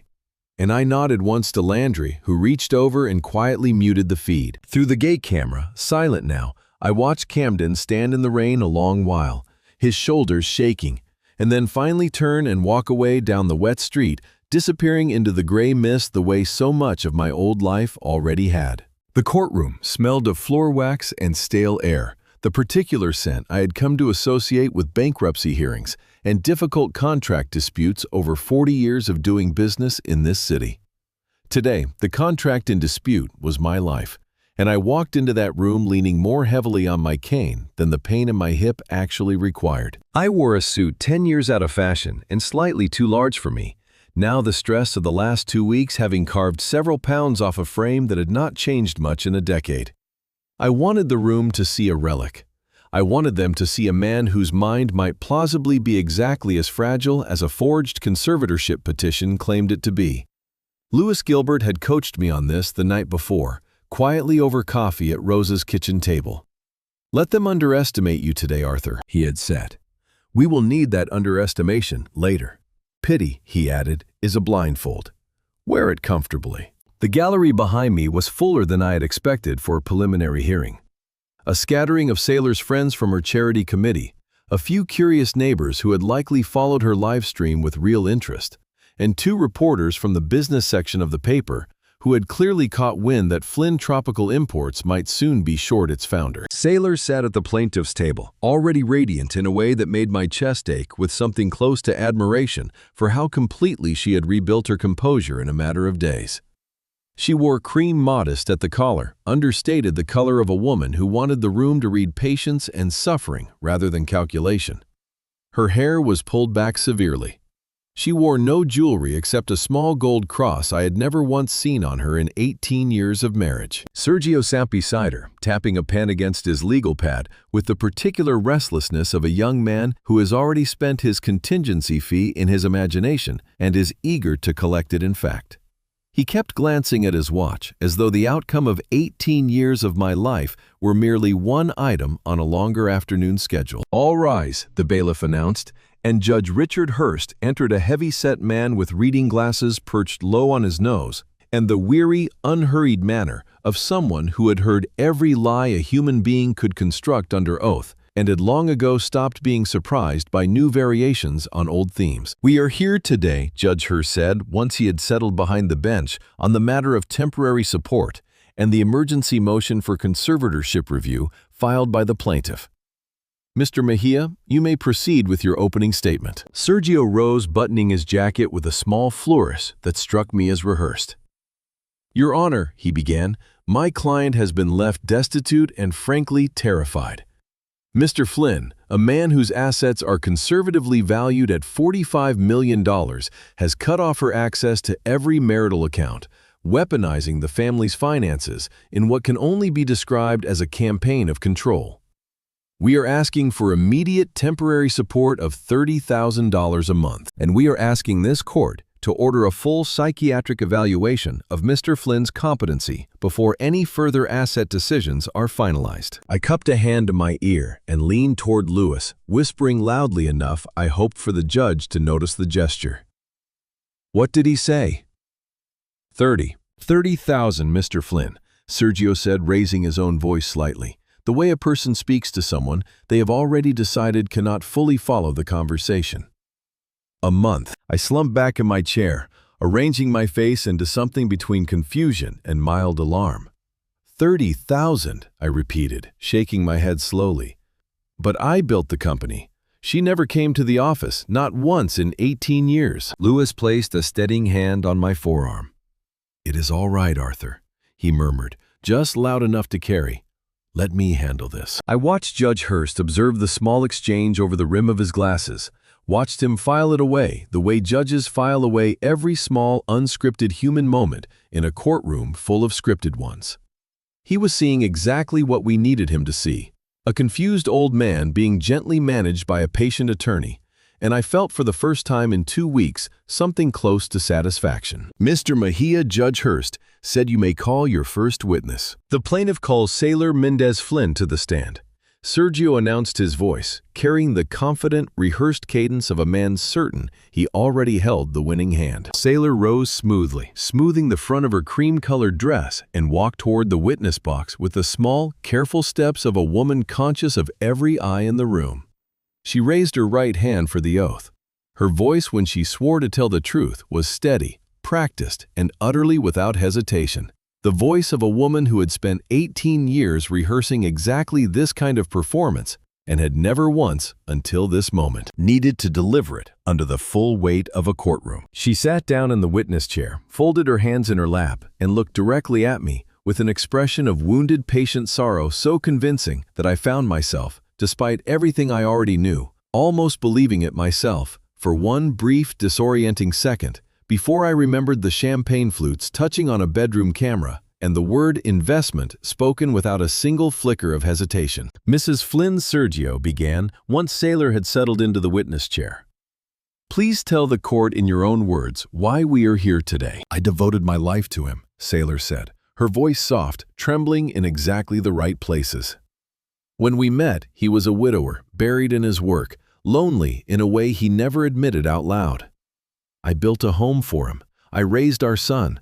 I managed everything so he could focus on growing the company. Everything we have, we built together. I sacrificed my own ambitions to be his partner in every sense of the word. I listened to the lies fall out of her mouth with the same easy fluency she had once used to order a meal at a restaurant. And I marveled, despite everything, at how completely she had convinced herself the performance was true. And your fidelity, Sergio asked, was that a cornerstone of the marriage? Absolutely, Sailor said, dabbing at a dry eye with a folded tissue. I was faithful to him every single day for 18 years. Even when he grew distant, even when the business consumed him, I honored my vows completely. I only ever wanted to be his wife. Sergio sat down visibly satisfied. The particular satisfaction of a man who believes he has just laid the final brick in an unassailable wall. Mr. Gilbert, Judge Hurst said, turning toward our table. Your witness. Lewis rose slowly. He carried no notes with him, only a single folded document tucked inside his breast pocket, and he approached the witness stand with an expression of mild, almost friendly curiosity rather than aggression. Mrs. Flynn, he said you testified that fidelity was a cornerstone of your marriage, that there were no secrets between you and Mr. Flynn. That is correct, Sailor said, lifting her chin slightly. And you would agree that this marriage, this partnership as you called it, was built entirely on trust. Of course, he said. What kind of question is that? I am simply making sure the record is clear, Lewis said, his tone still pleasant, almost apologetic. You mentioned sacrifice earlier. You said you gave Mr. Flynn the best years of your life. You were 26 when you married him, I believe. 26, yes, Sailor said. And before that, Lewis continued, before you met Isaiah Flynn, what was your life like? I was working, she said, a note of impatience creeping into her voice now. I had a job in marketing. I was waiting for my life to really begin, if I am honest. I see, Lewis said. And in that time before Mr. Flynn, were there any other significant relationships in your life? Sailor's eyes flicked almost imperceptibly toward Sergio, then back to Lewis. Boyfriends, she said. Nothing serious. Nothing serious, Lewis repeated, letting the words hang in the courtroom's stale air a moment longer than was comfortable. So to be perfectly clear for the record, and I want to remind you, Mrs. Flynn, that you remain under oath and that perjury in this state carries real and significant consequences. Have you ever been married to anyone other than Arthur Flynn? Sergio was on his feet before the question had fully landed.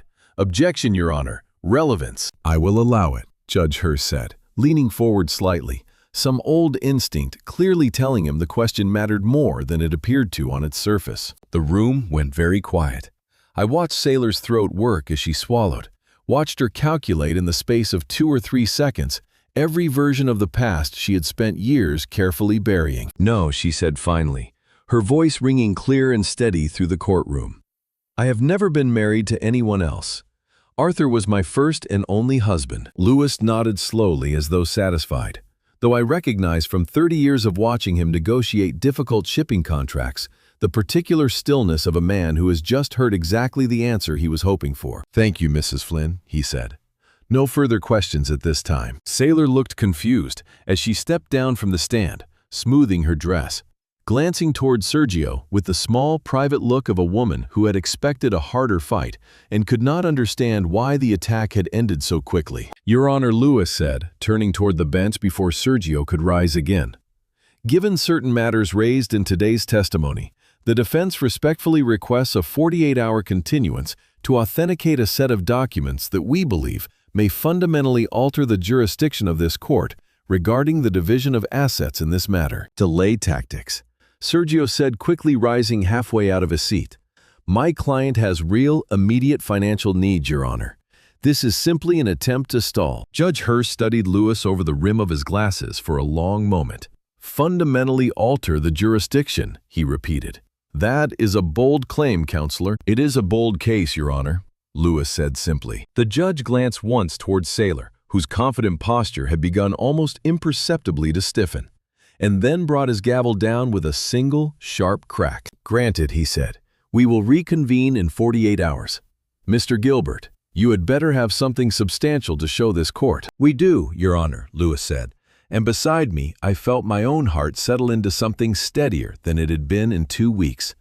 The particular calm of a man who has just watched the final piece of a demolition plan click quietly into place. The last support beam identified and marked, waiting only for the signal to come down. The doorbell rang at 9 that evening, not a polite tap, but a long, insistent press that demanded attention, the way a customs inspector demands paperwork he already knows is incomplete. I was sitting in Rosa's living room with the black binder open on my lap, Landry across from me at his laptop, when the sound cut through the quiet house. Landry's hand went instinctively toward the small of his back, before he caught himself and let it drop. I shook my head. We do not need that for this one, I said. We only need the truth. He walked to the door and opened it. Dorothy Bradley stood on the porch wrapped in a mink coat I had paid for 3 Christmases earlier, a designer handbag hanging from her arm that had cost more than my first delivery truck. Her hair sat perfectly set, a helmet of silver curls, but her eyes moved around the entryway the way a trapped animal's eyes move, searching for the nearest exit. She walked past Landry without waiting for an invitation, bringing with her a gust of cold night air and the sharp, expensive smell of perfume, worn to mask something else entirely. She stopped in the middle of the room and looked directly at me, ignoring Rosa, ignoring Landry, focused entirely on the man she had spent 19 years quietly feeding off of. Isaiah, she said, using the name only she and Sailor ever used, the one that always felt coming from her mouth like an accusation. We need to end this. It has gone too far. Sit down, Dorothy, I said. I am not here to socialize, she said, remaining standing, clutching her handbag with knuckles gone pale. I am here to offer you a way out. Drop this investigation. Drop whatever Lewis is planning to bring to court in the morning. Give Sailor the house and $10 million, and in exchange, we let this end quietly. No more live streams. No more accusations. Your reputation stays intact. I laughed a short, humorless sound that scraped my throat on the way out. My reputation, I said. You mean the reputation your daughter has spent 2 weeks burning down on social media in front of 30,000 strangers? You do not understand, Dorothy said, taking a step closer, her voice hardening. You think you have leverage because of some old paperwork. Please, a judge in this county will always believe a grieving mother over an angry old man with a temper. If you do not agree to these terms tonight, by morning, Sailor is prepared to testify to abuse.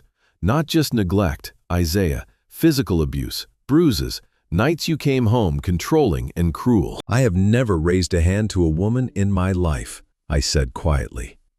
There were no bruises, Dorothy, except the ones you two painted onto her face after the break-in. Dorothy did not flinch. She only smiled, thin and cold. Who do you think a jury believes, she asked? A beautiful crying mother of one, or a 70-year-old man with a bad hip and a documented history of losing his temper? I looked at Landry. He was standing near the television remote, already in hand, waiting for the signal. You are right about one thing, Dorothy, I said. The truth matters. You simply have the wrong truth. I nodded once, and Landry pointed the remote at the screen. It flickered to life, not a feed from the bedroom this time, but grainy low-light footage timestamp from 3 weeks earlier.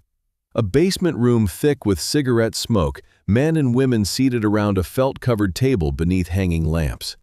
And there in the center of the frame was Dorothy. No fur coat, no pearls. Wearing a tracksuit, a cigarette dangling from her lip, her eyes lit with the particular hunger of a woman who has stopped being able to walk away from a table. Dorothy's face drained of color. "Where did you get that?" she whispered. "I still have friends from the docks, Dorothy," I said.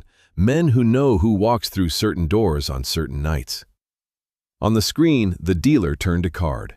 Dorothy slammed her fist against the felt table, sweeping her chips into the dealer's tray.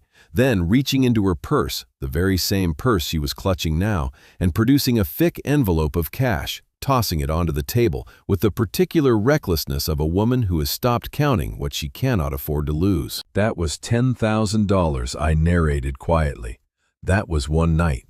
Landry's contact tells me you have lost somewhere close to $400,000 over the last 3 years, Dorothy. Company money, my money. Money Sailor was pulling out of Flynn Tropical Imports through a Shell Logistics account, funneling straight into a basement card table in Little Havana." "Turn it off," Dorothy said, her voice cracking, both hands flying up to cover her ears. "Turn it off, please." I did not tell Landry to turn it off. I let it play a moment longer, let her hear her own voice on the recording, arguing with a man in a cheap suit about a marker she could not cover. Let her watch herself hand over a Patek Philippe watch I had once given her as a gift, still running on the wrist of a stranger who took it as collateral against a death. I watched Dorothy's knees buckle beneath the weight of 18 years of careful lies, finally collapsing all at once. And she slid slowly down the wall until she was crouched on Rosa's hardwood floor, her mink coat pooling around her like something already dead. Sobbing the raw, undignified sobs of a woman who has just watched the last of her leverage burn to ash in front of her own eyes. "I am not finished, Dorothy," I said, walking back toward the coffee table where a second folder waited. One I had not yet opened. She looked up at me from the floor, her mascara running in dark rivers down cheeks that had gone hollow and gray beneath all the careful powder. "Please," she whispered, "I understand now. I will make Sailor stop. I will make her sign whatever you want. Just please no more." "The gambling is one thing, Dorothy," I said.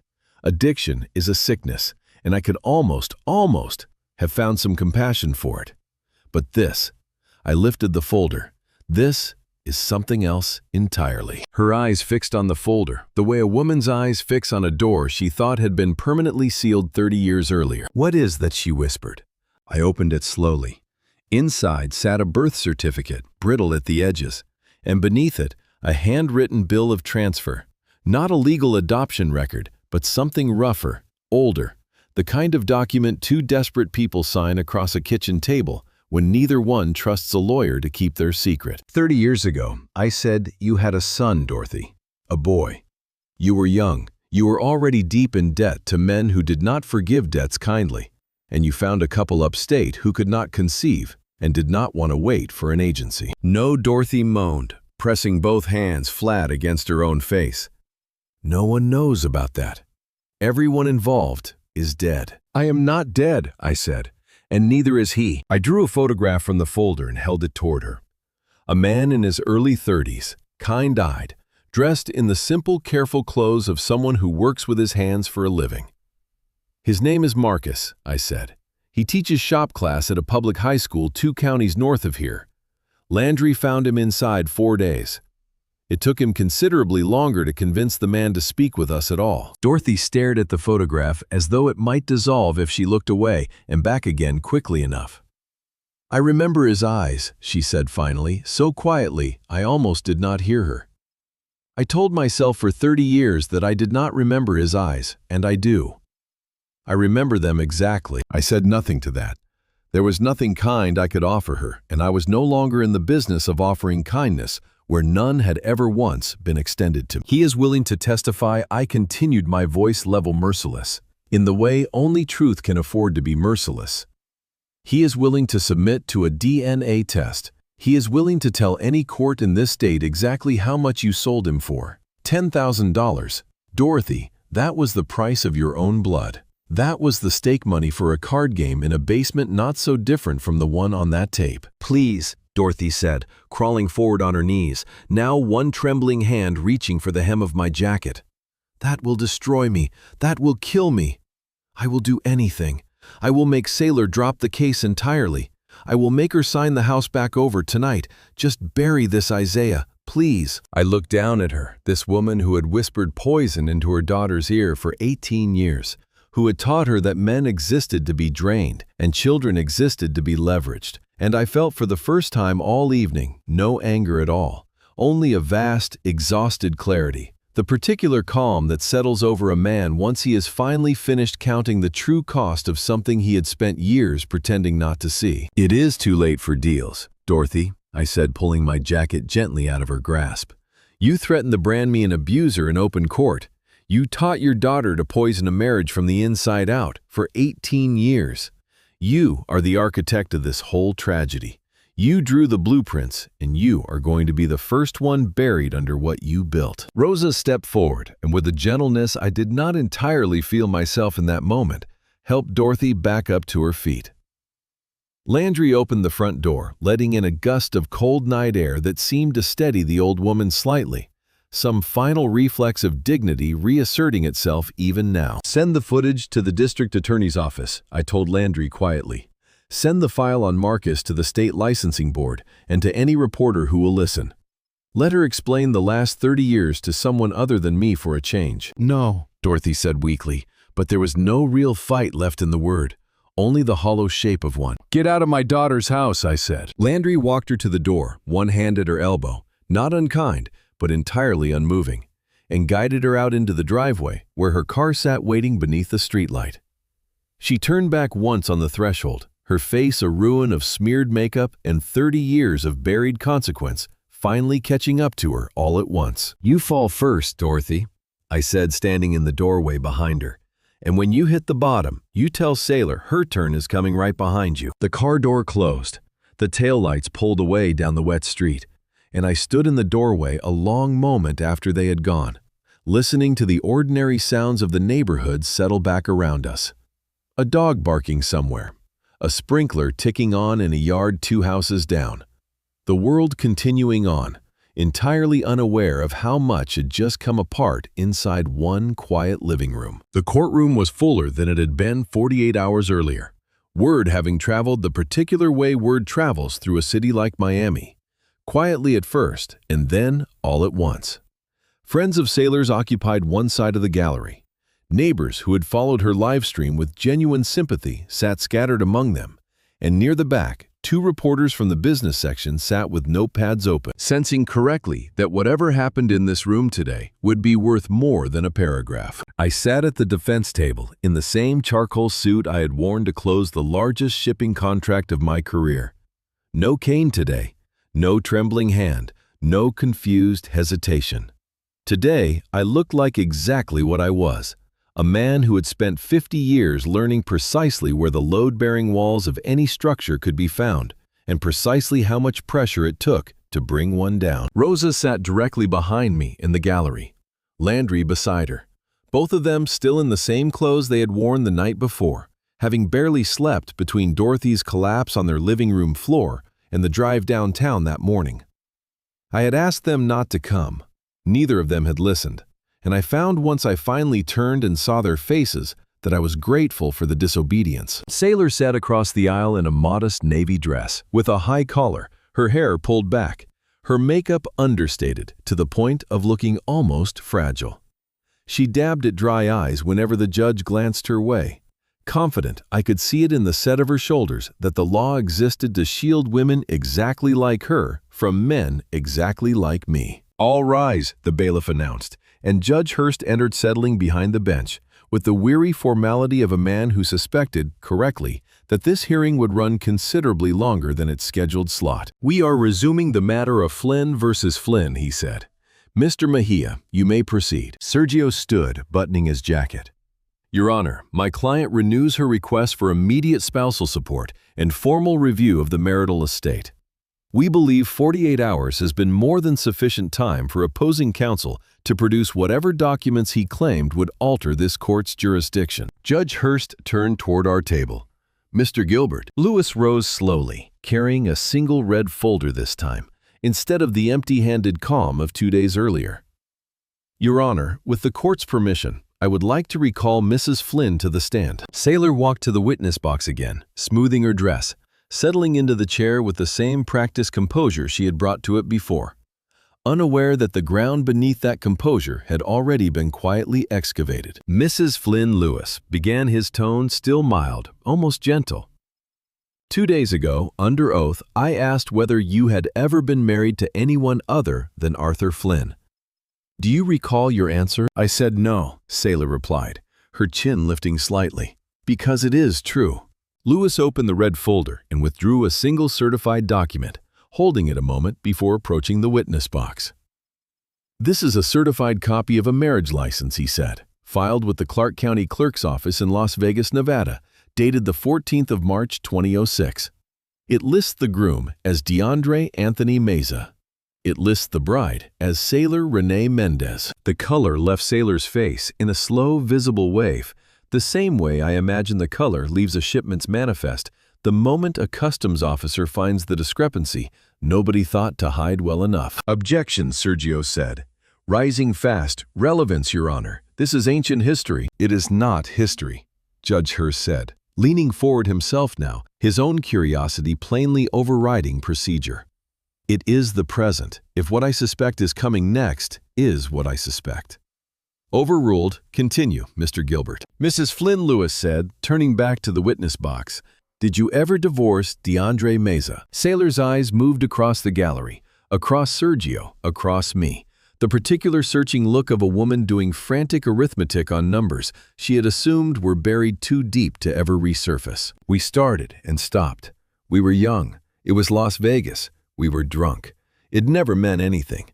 I always assumed it was annulled." "Assumptions are not filings," Mrs. Flynn Lewis said. "We have searched the records in Nevada. We have searched the records in Florida and in Georgia. There is no decree of dissolution anywhere in this country bearing either of your names. As far as any court of law is concerned, you are still legally married to DeAndre Meza today, at this very moment, sitting in that chair." The gallery erupted in a wave of whispers that Judge Hurst silenced with a single sharp crack of his gavel. "Order," he said.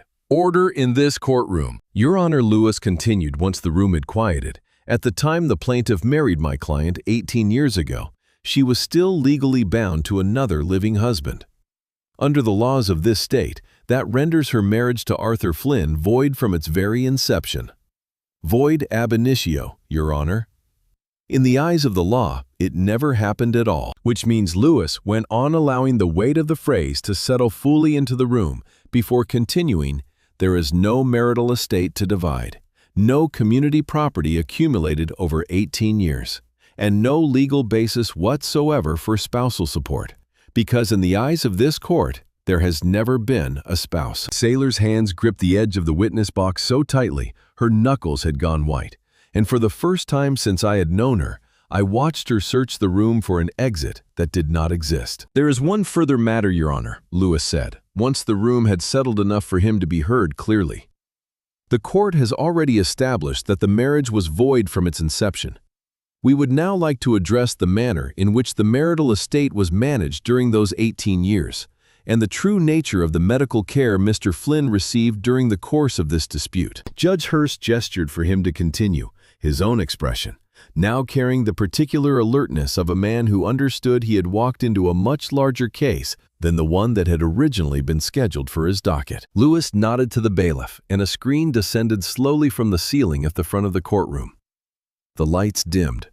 The gallery went perfectly silent, the way a room goes silent right before a verdict. "State your name," my own voice said from off-camera, and the recording began. DeAndre Meza, the man on screen, answered, his hands folded on the table in front of him. Also known for the last 8 months as Dr. Julian Reyes. The gallery gasped, as one body, a sound like wind moving through a field. Sailor's hands flew to her ears, though she did not close her eyes, could not seem to look away even as she tried to block the sound. The recording ran nearly 4 minutes, DeAndre's flat, defeated confession filling the courtroom.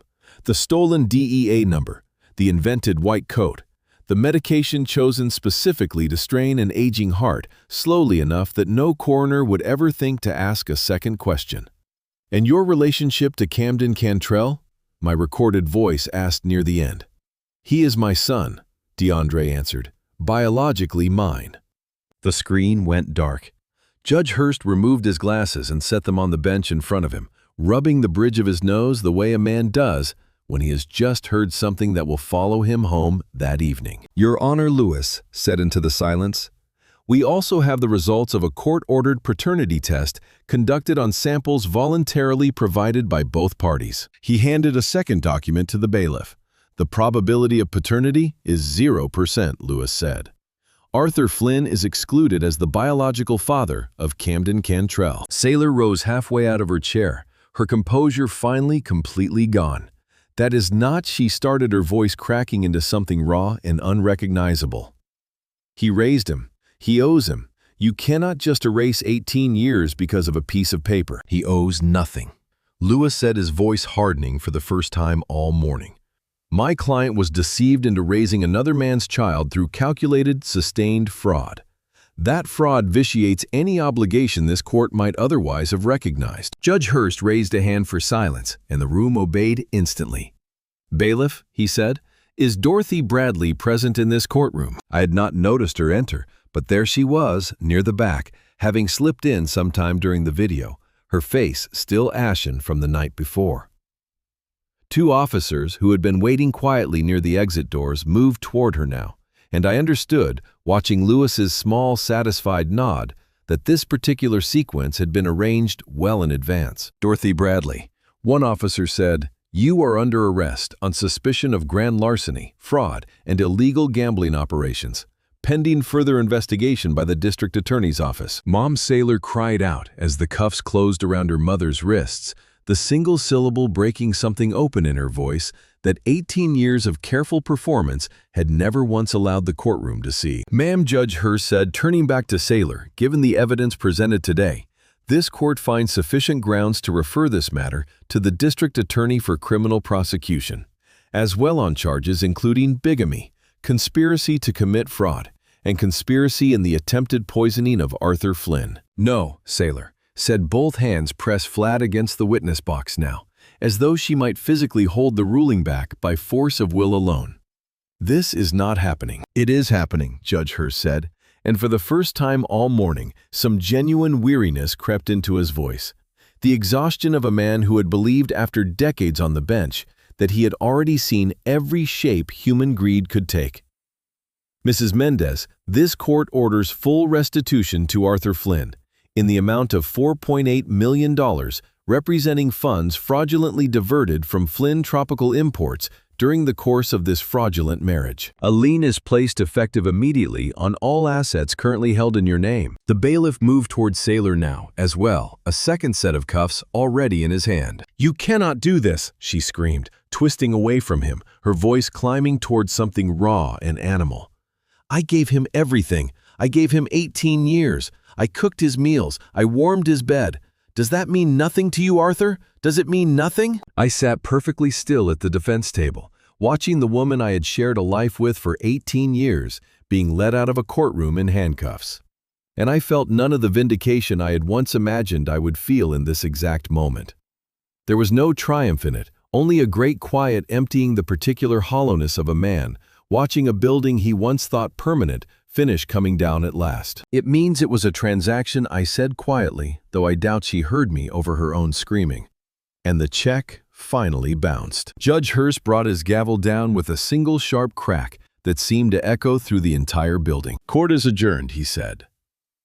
Dorothy did not live long enough to face a jury. Landry brought me the news 3 days after the hearing, quietly over coffee at his kitchen table. She had suffered a massive stroke in her holding cell the night before her arraignment, her heart finally giving out under the weight of everything she had spent 30 years building and then watching collapse in a single afternoon. I did not go to the service. There was no one left who would have expected me to. DeAndre lasted only slightly longer. Prison, Landry told me, is an unforgiving place for a man who talks too much and owes too much on the outside. And DeAndre had apparently done both in equal measure. He was found in a shower block 11 weeks into his sentence, and whatever debts had finally caught up to him, they were not the kind the state could prosecute. I felt no satisfaction at either piece of news. I felt only the particular tiredness of a man standing in the wreckage of a demolition he had ordered himself, understanding finally that even a necessary collapse leaves dust that settles everywhere. Camden found me on the dock behind the warehouse 2 months later, a place I had taken to visiting most evenings, watching the cargo ships move slow and patient across the bay. He had lost weight.